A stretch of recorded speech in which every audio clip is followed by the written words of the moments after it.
parle. Chaque jour, Charles et Carole vous présentent la leçon de l'école du sabbat.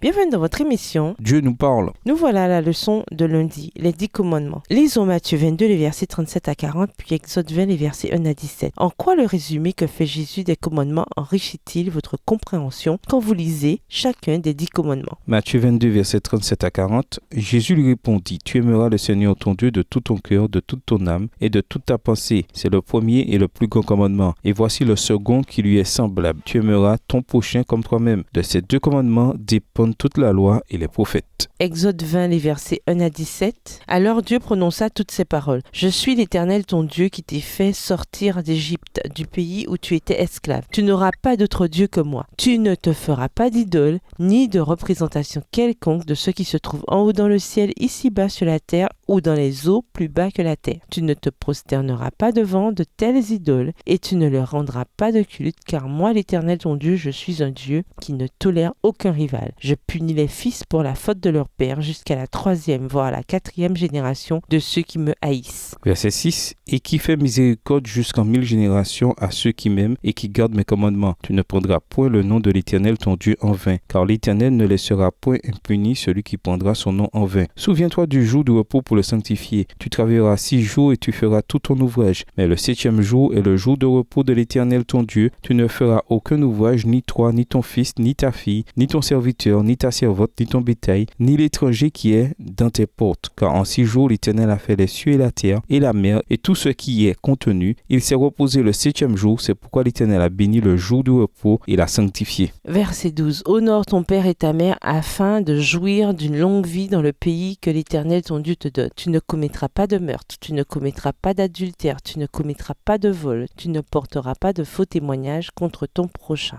Tu ne convoiteras pas la maison de ton prochain, tu ne convoiteras ni sa femme, ni son serviteur, ni sa servante, ni son bœuf, ni son âne, ni rien qui lui appartienne. Les 10 commandements se lisent comme une constitution. Après un bref préambule qui présente la base de ces déclarations, c'est-à-dire ici le fait que Dieu ait délivré le peuple, le document énumère les principes essentiels sur lesquels est fondée la nation. Dans ce cas, il y avait des ordres spécifiques sur la manière dont les êtres humains pouvaient vivre au mieux leur amour pour Dieu et les uns pour les autres. Il n'est pas étonnant que beaucoup de nations avec un héritage chrétien se soient inspirées de ces principes directeurs pour leur système de loi. Tandis que nombre de ces déclarations sont brèves, nous ne devrions pas sous-estimer leur portée et l'exhaustivité des 10 commandements comme loi de vie. Par exemple, le 6e commandement, tu ne commettras pas de meurtre, Exode 20, le verset 13, résume et inclut toute injustice tendant à abréger la vie, ainsi que tout égoïsme qui fait négliger les soins dus aux indigents et aux malades. Texte tiré du livre Patriarches et prophètes au chapitre 27 à la page 281, livre écrit par Ellen G. White. De la même manière, l'interdiction de voler, voir Exode 20 le verset 15, condamne la traite des esclaves, la guerre de conquête. Elle exige le paiement des justes dettes et des salaires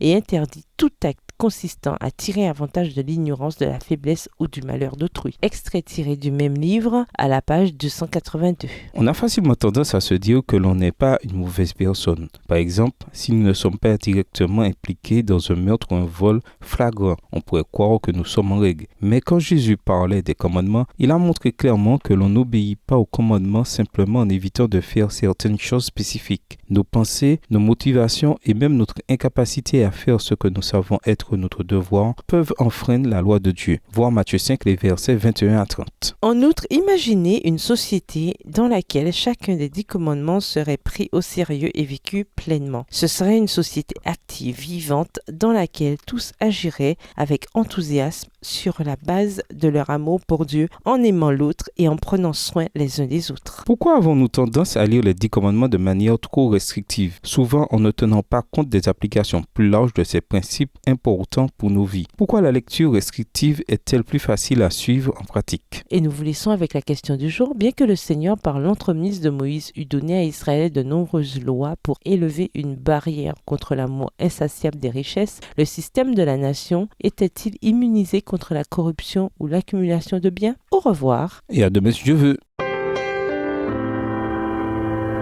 Dieu nous parle. Chaque jour, Charles et Carole vous présentent la leçon de l'école du sabbat.